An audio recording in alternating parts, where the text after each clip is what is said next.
Hello everyone, my name is Devin Payne, and I am posting a series of videos on why I love Fear the Walking Dead.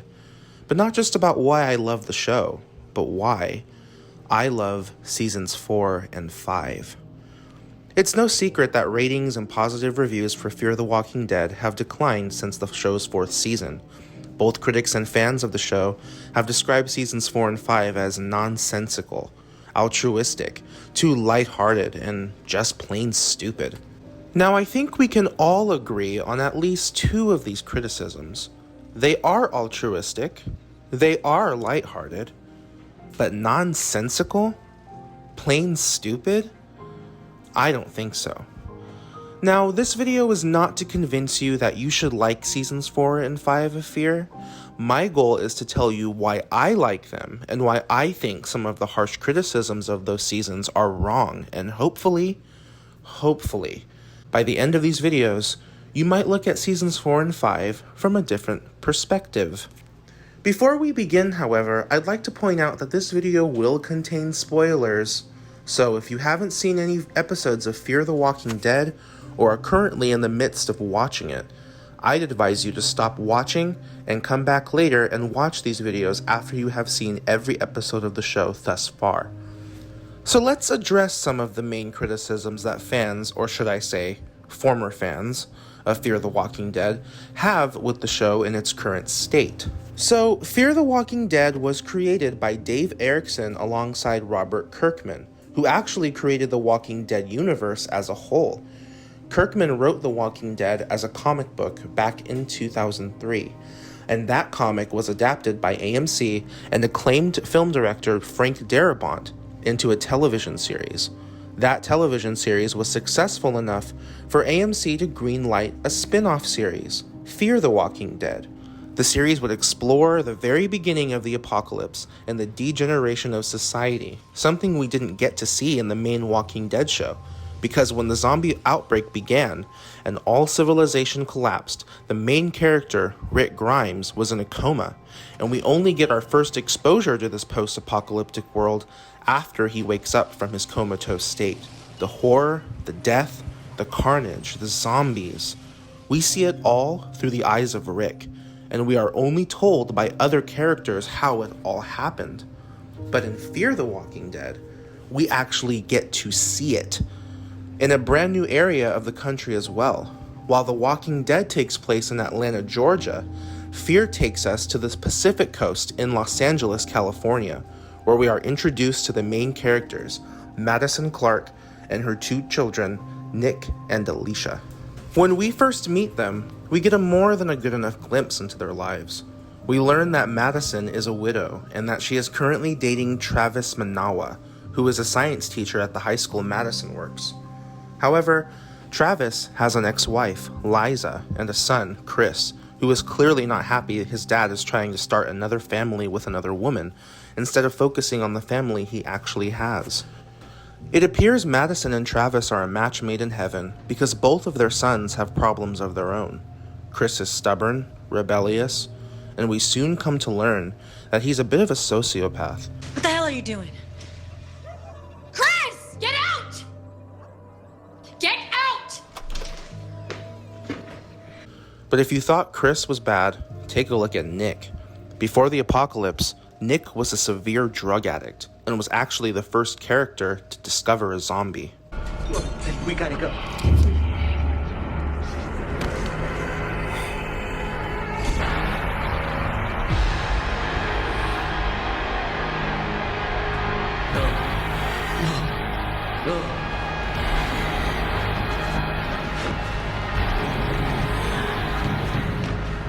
But Nick isn't all bad. He's actually very compassionate and kind. He loved his mom, and he loved his sister, Alicia. Oh yeah, and he really likes kids. Whoa, cool. This is your room? Yeah, What happened to him? What's this? it's what has to happen now when people get sick. Yeah. Hey, that won't happen to you. I know, because I have power pills. I don't know what that is. Fear the Walking Dead was about a dysfunctional, blended family trying to survive in the apocalypse. Over the course of 3 seasons, we lose characters we have met before and during the outbreak.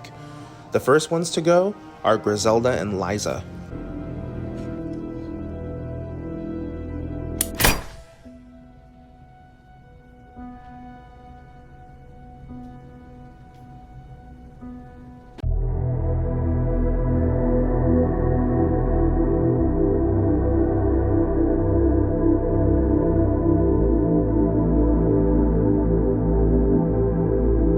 In Season 2, we lose Chris.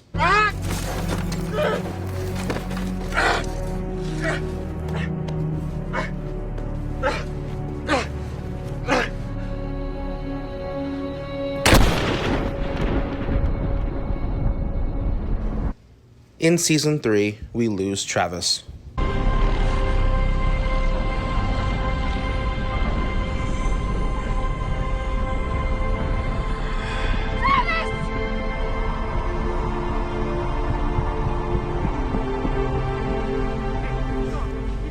And at the end of Season 3, we lose Ophelia and brothers Jake and Troy Otto. The first 3 seasons of Fear were well received, and fans were so pumped to see what was going to happen after Nick destroyed the Gonzalez dam.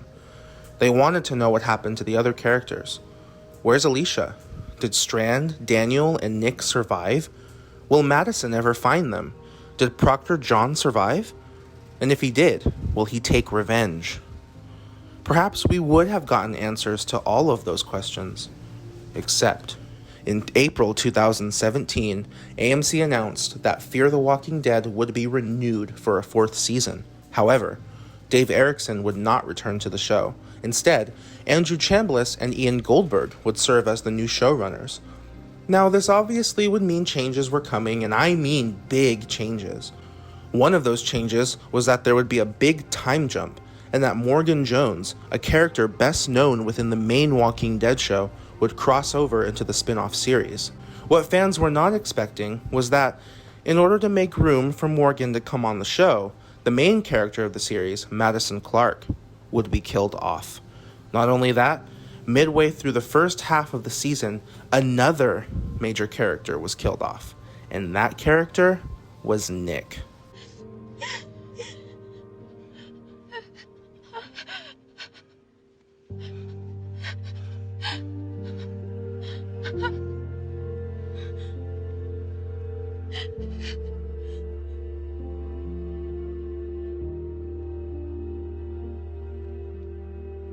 Yep, new showrunners, new characters, new setting, new filter, new everything.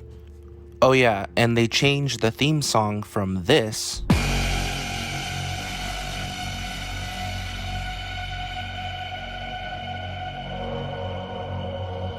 to this.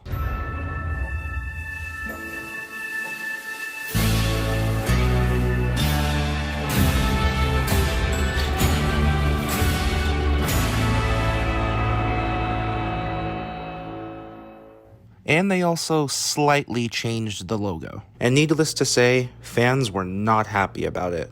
In fact, they were so fed up that after the 5th season finale, there was a petition to get Chambliss and Goldberg fired from the show and replaced with new showrunners.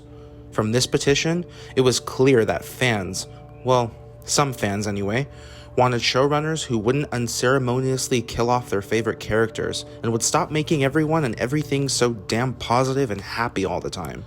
And how did the current writing duo respond to this? Well, let's take a look. In an article written by Forbes' Paul Tassi, an interview with Andrew Chambliss conducted by Insider's Kirsten Acuna is referenced.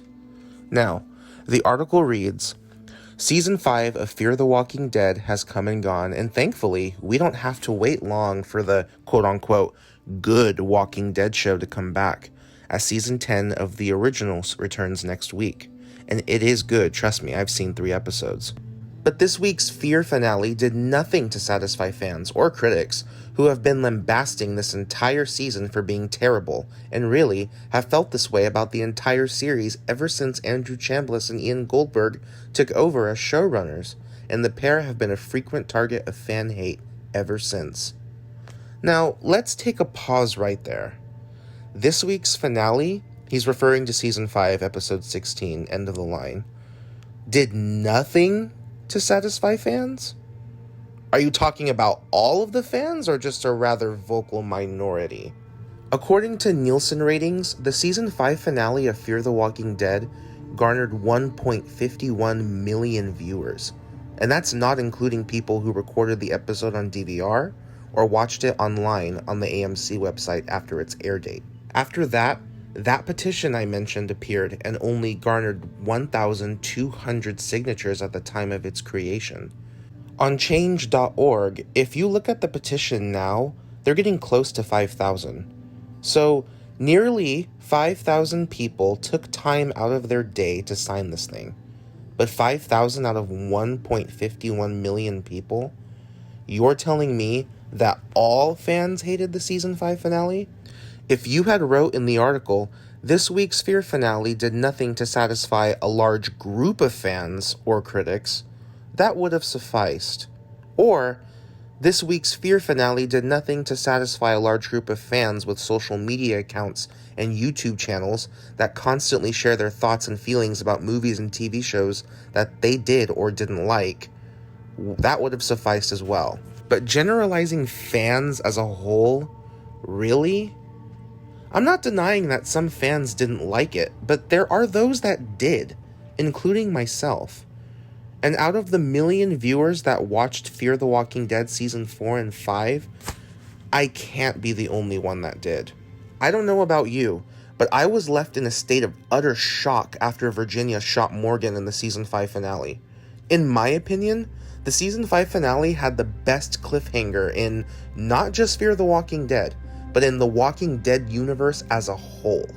After that, I wanted so badly to know where this story was going, and what was going to happen to all of the characters now that they were separated from each other and taken to different parts of Virginia's communities. So when I saw this petition, I thought, no, I will not sign this. I'm a huge Fear the Walking Dead fan, and I don't want this. I don't want the people who gave me this character and this cliffhanger to be taken off the job of running this series. No way. I want to see where this goes. Thankfully, the showrunners had no intention of changing the direction they were going. Let's continue on with Tassie's article. The backlash to the current state of Fear is not something that can simply be brushed off. A recent Talking Dead tweet soliciting questions for the showrunners brought literally nothing but a torrent of "why did you choose to ruin the show?" type responses. But brush it off they are, as insiders Kirsten Acuna got to pose the backlash question to them directly in the wake of the finale. Here's the exchange. Acuna says, "I have to ask because I know that I'm going to hear it if I don't, but the season has been faced with a lot of backlash and a lot of criticism, not just from fans, but also critics. I'm wondering what your response has been to all of it. Has it made you look at what you're trying to do with the show any differently, or maybe how you'll approach next season?" Andrew Chambliss responds, "You know, we told the story that we believe in, and we're proud of what we did, and in terms of going forward, the show is changing, and that's always been a part of the plan. You know, it changes every season and every half season, and we're very excited about the direction it's going, and a lot of the tough challenges that our characters ahead are going to be facing." Tassie goes on to say, "You can't see me right now, but I'm rolling my eyes." And you can't see me right now, Tassie, but I'm laughing. I have to admire Andrew Chambliss for sticking to his guns. I admire any storyteller that doesn't change his or her tune even though their audience didn't like the story they told or what direction it's taking. A strong storyteller sticks to their guns no matter what people say. And that's exactly what Andrew and Ian Goldberg decided to do regardless of what anyone has to say about it. This is their story and they have a plan. They know exactly where they want to go, and that is the mark of a true storyteller. They actually have a story, a beginning, middle, and end. When Andrew Chambliss and Ian Goldberg were recently asked about when and how the Fear the Walking Dead would end, Andrew Chambliss said this: "We have not had any specific conversations about when the show would end," Chambliss said. "We have our own ideas about how we think the show should conclude, but for right now, we're just going to keep telling the stories and do it for as long as AMC says to keep doing it." So they actually have a plan. I can't help but applaud Andrew Chambliss for his response to the backlash for his work on Fear the Walking Dead. Tassie elaborated on this further, and this is what he had to say. This is a non-answer that essentially says, we made the show we wanted to make and we like it, and if it's changing, it's because we want it to, not because fans are asking for change.